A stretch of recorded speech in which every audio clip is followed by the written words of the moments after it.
Hack Wilson to Ernie Banks, Santos, Sandberg, and Sosa, and now Castro and maybe Rizzo.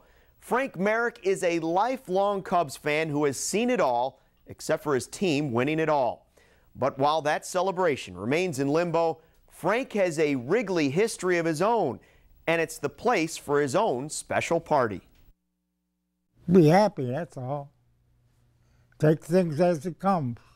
The simple rule of a Cubs fan, and Frank Marek's guide to living 100 years.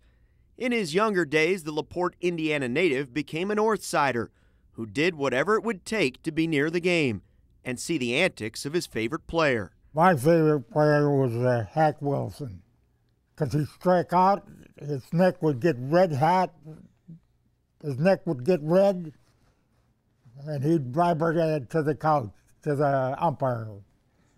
He was always like a showman. I know we lived on Southport and we walked railroad tracks to the ball game. And we never got in, but we hung around, and then they'd pick up paper, clean up the ballpark, and we'd get tickets, free tickets for the next game. In the 1930s, Wrigley Field was undergoing an era of expansion. Frank's blue-collar work was part of that change. I was running the mixer. I'd set the water.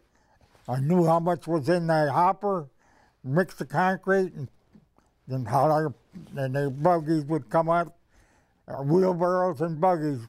That's the way we poured concrete.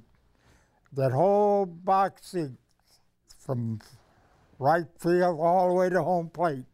And that concrete is still good today. And with the family the size of a baseball team's roster, there's always been happiness, fun, and games. We used to play softball at the park right by the house.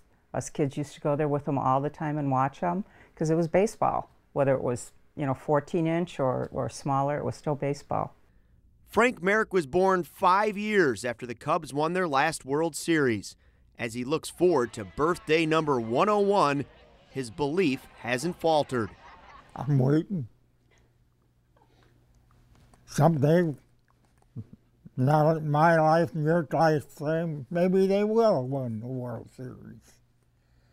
They haven't so far, but they're trying. That's all I can say.